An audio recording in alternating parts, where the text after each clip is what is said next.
you need to be working with something in your degree. There just may not be any jobs within your field and you're forced to become a server. Oh, it was a pyramid scheme. It was. Sorry, guys. Sorry.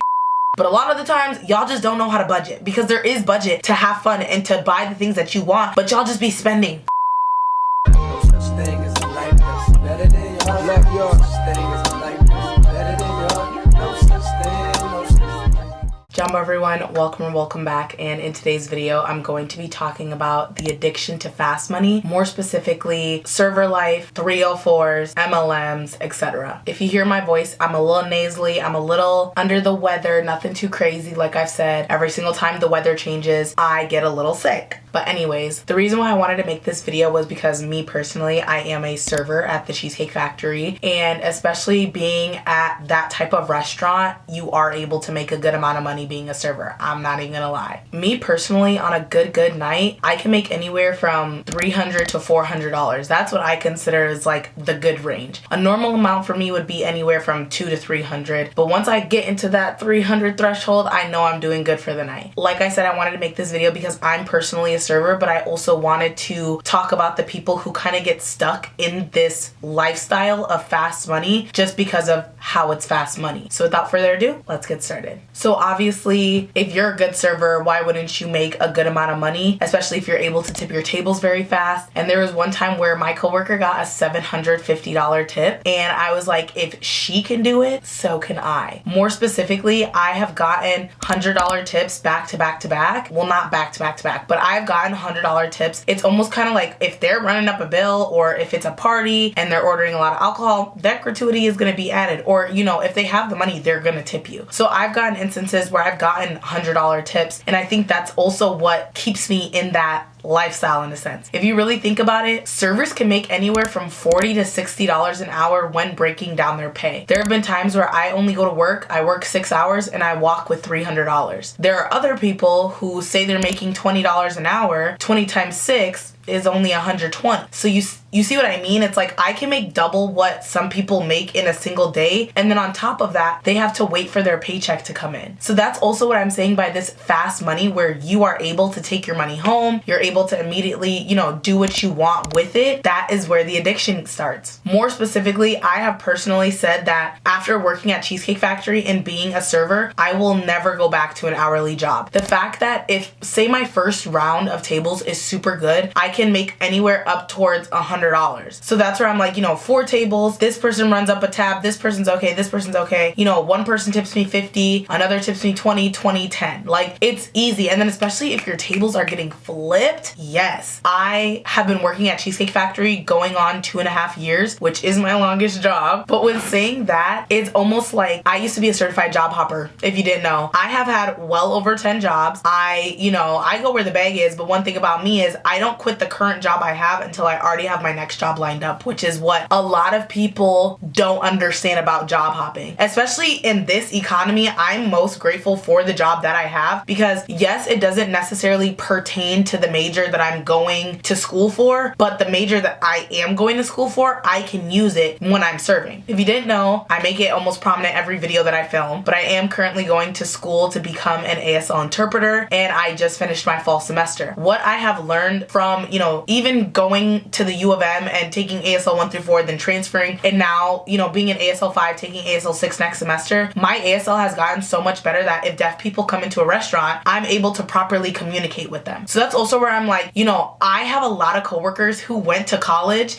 and this isn't me shitting on people who went to college, or, you know, you need to be working with something in your degree. There just may not be any jobs within your field, and you're forced to become a server. It's almost like as a society, we're forcing people to go to college, be in all this debt, but then on the other hand, they end up not even working in the field that they went to school for. So that's why a lot of the times I'm like, I see why some people stay in the service industry. More specifically, I've had coworkers who make at least $100,000 a year. If you're working full time, you know, you're doing doubles and whatever, I've had coworkers that have made 80 to 100,000, which is crazy to say, like, as a server. But even my coworker was like, yeah, I make 6,000 in a month. What? Like, I'm like, you got money. But like, as servers, even at a more high class restaurant, where not only is gratuity included, but like people can tip on top of that gratuity. Okay, cool. You can easily make $200 off of one table. More specifically, I want to talk about, I forgot her name, but I'll put her on the screen. Basically, she talks about how she goes out with her friends and they literally spend $30,000 in one night just partying, right? How much my friend spent in one night out in New York on his birthday.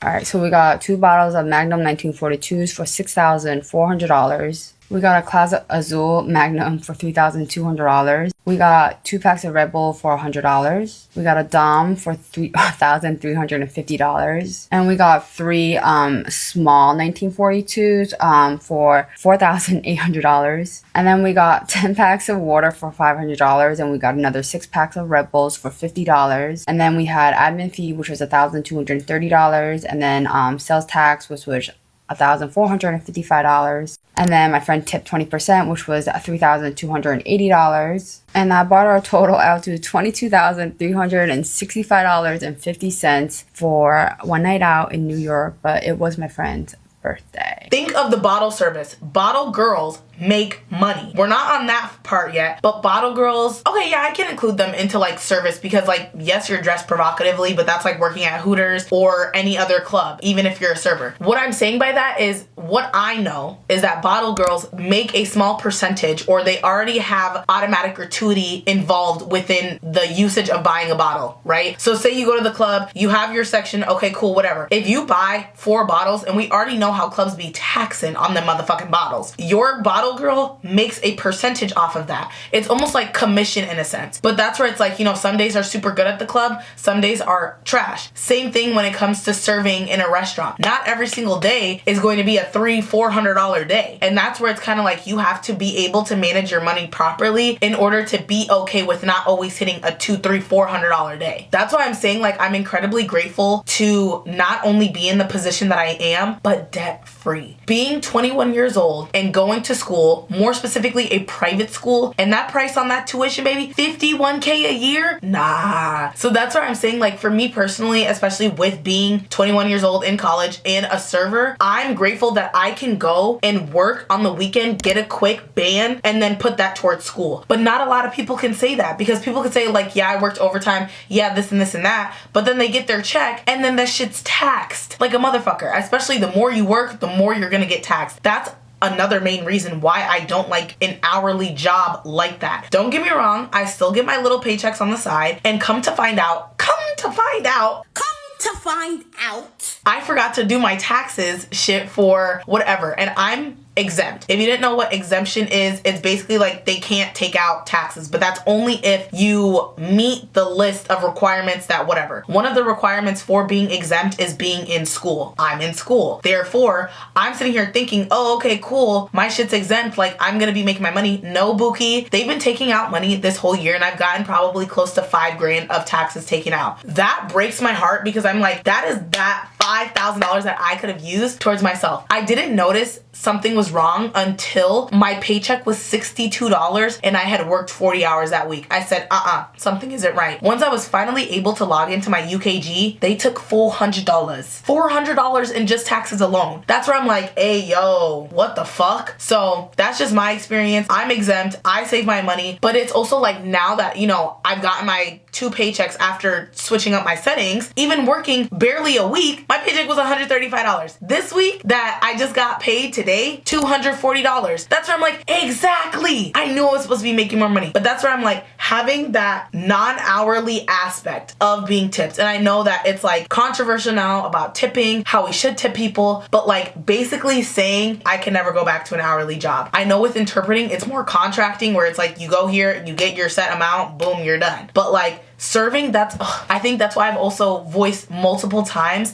that Cheesecake Factory will be my last job, like real corporate, you know, working for somebody else, until I'm interpreting for myself. And I just listened to a podcast episode from Spiraling Higher, where they're basically like, you should be okay with like, you know, being where you are, because if you want to scale, that shit will come organically. I'm at the point in my life where I'm content with making the amount of money that I am every weekend, because it's allowing me to sustain this lifestyle. But where I know that I want to go in the future server, I can't be spending my time smiling in people's faces all day just for them to run up a tab and then not tip me. I'm not finna do that. So that's where it can get a little bit teeter-tottering when it comes to like the service industry, because yes, you go to your 9 to 5 every day, you get your set amount per hour, you come home, you get your paycheck, boom, pay your bills. A pattern that I've noticed most of the time is obviously we get paid bi-weekly. That is the most common paying period that a lot of people get paid with. From what I see, people who are working their 9 to 5s, if they're not budgeting correctly, they don't even have money left over after their paycheck. That's why with me, I'm like, I'm grateful because yes, I work every weekend, but me working every weekend 3 to 4 days a week, and I'm able to just, you know, make a quick band or $800 to $900 within that weekend, that's what makes me grateful, because then I still know that every 2 weeks I'm still getting, you know, 150 to 250 extra. And if you want to look at it as like, oh, that's, you know, you're living shift by shift, yes,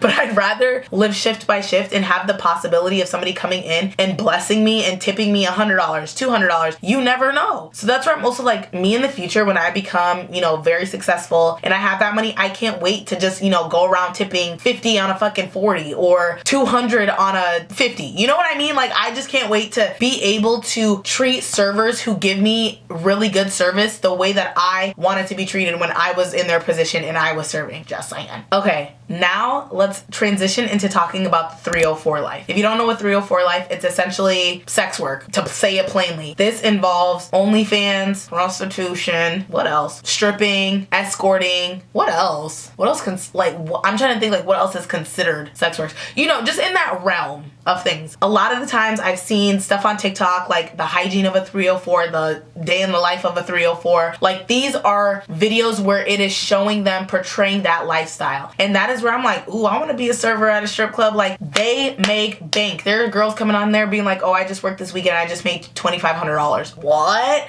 Like, no fucking shit. Who wouldn't want to make that much money? And that's where it's like, it gets teeter-tottery, because especially within the episode that I just listened to, they were talking about how, I guess on Big Brother, there was a girl who was a forensic anthropologist, and then there was is that the right philanthropist? Whatever she is. And then a girl who like just works at a Chinese restaurant, and it's like the girl who works at the Chinese restaurant was so content within her job, and that's where it's like, I feel like a lot of people aren't content within their jobs. And that's where it's like, you know, shifting to being a 304, even if they're not content within their job, baby, they're still making more money than at least 50% of Americans. Like, how can you be mad at the fact that you're making so much money, but then at the same time you're objectifying your body? That's the like hard mesh of fast money. And that's why I wanted to talk about the addiction of fast money. If you're getting money, boom, every single day, or you're getting thousands and thousands of dollars, but you're not properly saving it, you're not putting it in a high yield savings account, you're not investing in stocks, you're not investing in your Roth IRA. That's me right now, because I'm making all this money, but I'm like, let me go on vacation first. Let me pay my car off. Like, girl, just do it now. Just start a little bit now. It doesn't need to be anything too crazy. But like for me, I know especially going into 2025, like that is when I'm going to be able to get my finances and everything on lock. But with saying that, it's like people are getting such lump sums of money, especially like for OnlyFans, and you're not saving the 30% that needs to be saved for it. That's where they come back and bite you in the ass. Making this fast money but not knowing about taxes, not knowing that you should be saving a large portion of it, or they will come and hunt your ass down. The IRS, that's one thing I will never play with. The reason why I'm exempt is like they're taking out a lump sum of money for taxes, but then when tax season comes around, I don't even see a fourth of the money that they took out from me. That may be different for people who have kids and y'all get the kid credit and all that stuff, but not for me, who is a 21-year-old just paying bills. And I probably will make a video in the future talking about how I was able to stay debt free, more specifically within college, and not taking out credit card loans. And okay, well, technically I'm not debt free because of my car, but you know what I mean. I don't have any loans taken out, and I don't have a credit card actively opened. I do need to pay something off in collections, but once that gets paid off, then we will be able to, you know, especially build our credit. That one thing in collections though is really pissing me off, but I'm gonna pay it off. Don't worry.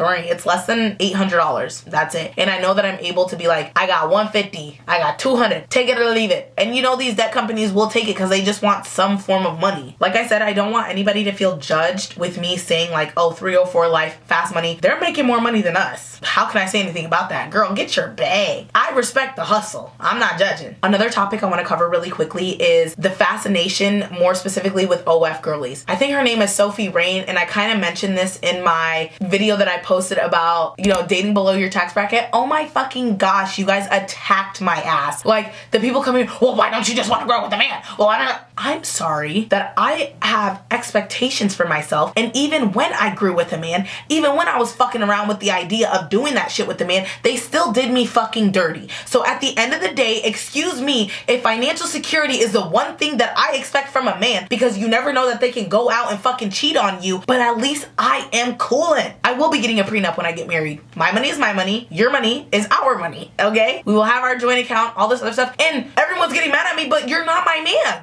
Why are you getting mad? If you want a bitch who goes 50-50, go right ahead. Like I was saying in the don't date below your tax bracket, like, my bad that my dad took care of my mom for a period of time. And that is the expectation that I have for my husband. Like, okay, we're getting too ahead of ourselves. But more specifically, going back to the point, talking about Sophie Rain, that girl made what? Over $40 million. $40 million in 1 year. And then that's not who I'm talking about. I'm talking about Bonnie Blue and Lily Phillips. I watched a documentary where she talked about having sex with 100 men in 1 day. And I can't even fathom people who just like have a body count of like 1,000, right? When I specifically talked about Gucci third leg and my why is unprotected fornication so normalized. Like, this is what I'm talking about. These high body counts, these soul ties that you guys are doing, watching that documentary. And I'm like, at what point is it not rage baiting? At what point is it, oh, you actually want to do this? You actually enjoy this? Fuck no. By the end of that documentary,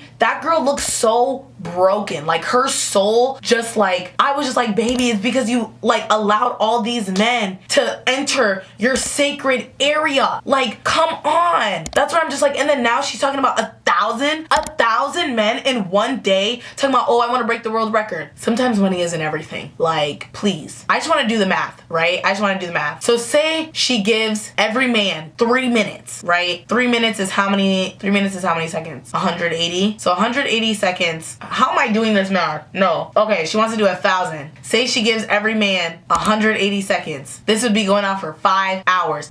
But even in the video that she posted, that shit was not even done and over with for over 12 hours. So that's where I'm just like, in my mind, what are you thinking? And then on top of that, y'all don't even be testing these men. Do you know how scary that is? Why are we risking our health like that? I don't understand. You never know what these men could be carrying. And on top of that, you want to keep getting all these soul ties. Like, that's where I'm just like, yes, OF money can be good, but at what point is it like just sad? Like, this is sad. And I'm only saying it's sad after watching the documentary. We don't know what type of lives these people live, only seeing that short glance of whatever on social media. But like, having it being documented throughout the whole process and whatever, and then seeing her at the end, that girl looked broken. And you can't tell me that she, like, I just don't want to feel like I'm judging, but just like watching that, and it's like, at what point like do we cross the boundary of like money, rage baiting, and like all that other stuff? It's not worth it. So our last segment within this video, I do want to talk about MLMs. And if you don't know what MLMs are, it is basically a pyramid scheme in the simplest form possible. An MLM is called a multi-level marketing, and essentially it's like you have a product, you have people at the top. This is why they call it a pyramid scheme, because it is. You have a person at the top, they recruit people.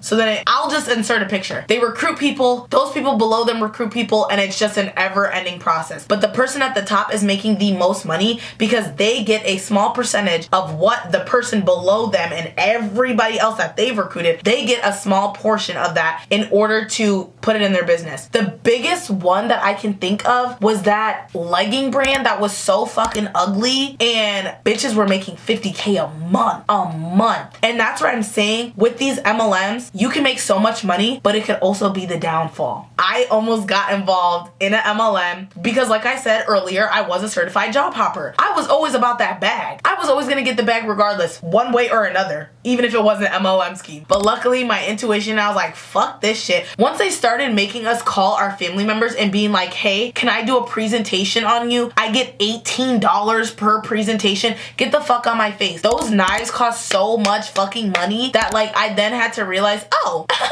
it was a pyramid scheme. It was, sorry guys, sorry. Seeing that, and then also subscribing to some of the YouTubers that like specifically follow MLMs and like how they're scams. Monet. I have been subject to almost joining an MLM, but like watching people that I used to go to high school with get into MLMs, oh my God, it's sad. It's sad. So that's why, like, for me, seeing how much it affects these people, I remember going on their Instagram pages, they were getting cars, they were but what they don't tell you about them cars that they're getting is that they have a ridiculously high car payment, and if they aren't able to keep up their ranking within the MLM, they get that car taken away, which means if they don't keep scamming people, they don't keep getting their money, Bookie. That's how it works. So you're probably even wondering, like, how are MLMs even popular within the first place? Is because people see how much money the top 1% of those people are making. Oh, I make 20K a year. I get to go on this vacation. I get to go on this vacation, which are tax write-offs for the company. Come on, guys. Let's use our critical thinking skills. Not everything you see on social media is all roses and flowers and all that other bullshit, okay? You need to take things with a grain of salt sometimes. If a company is not being extra honest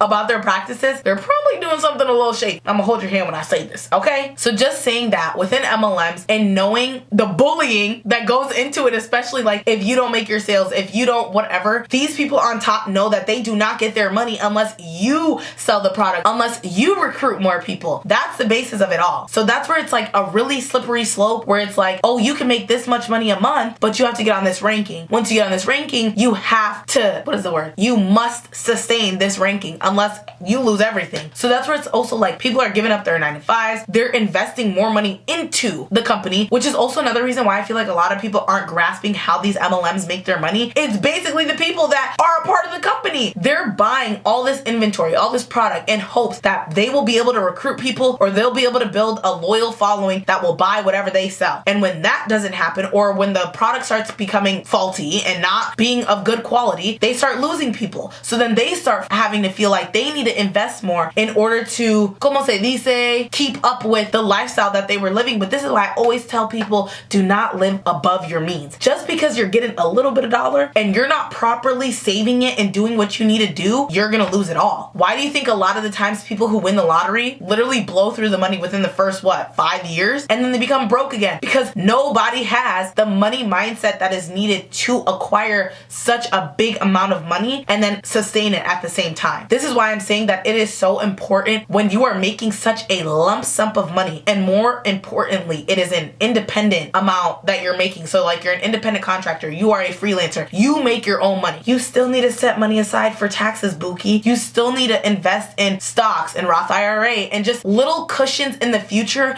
that because of the things that you're doing right now, it will ultimately benefit you in the future, even if something unexpected comes up. This is why I'm always talking about like having a plan B, having plan C. Like plan A, of course you want that to be your plan. Of course it's plan A, so you're gonna want to fulfill that most. But sometimes plan A can stop you from seeing the best in plan B and C because B and C can help you get to where you want to go faster. I don't know if that made sense, but if you pick up what I'm putting down, that's what I mean. So what do I mean by filming this video? I just wanted to talk about the fast life when it comes to money and how when not properly saving that type of money in the fast life, it can ultimately force you to be in that fast life forever. Ugh. My friend Manny, you know what I'm talking about. There was a woman who literally was around my dad's age and she worked every single day. That woman was at the restaurant when it first opened up. You know what I mean? She stayed there from when the restaurant first opened up to her death. She's my dad's age. So my dad was born in 66. My dad's around what? 50? No. My dad is almost 60, right? So that's where I'm like, damn, homegirl, like what were you doing? It came to a point where it was like she died. And then they sent out a hot schedule message about her death. And I'm like, I never want to like be in a position where like I am forced to work a job in the fast money life because I don't know how to manage my money properly and I just blow through all my money when I get it immediately. This is why I'm grateful. I'm a Capricorn. I know how to save my money. I don't play that fucking game when it comes to saving money and just being okay for the future. Now, you can't judge people if you have never been in their situation before. So again, I'm not sitting here saying that I am judging these girls who are getting their bag, whatever. I'm a part of the group. Like I just said, I am a server. I am a part of who is getting that fast fast money. But to say that I want to be in this career forever because of the money that I'm able to get every single day, never said that. I don't like all the time having to smile in people's faces, even if they're being so fucking rude. And I'd be like, oh, I can't wait till the day I'm able to make a story time about the racist lady that I encountered at work that actually made me have an anxiety attack, because what the fuck? Like, it's little situations like that where if you tell me as a guest, if you tell me saying, do we need to tip you extra fucking good or something so we can have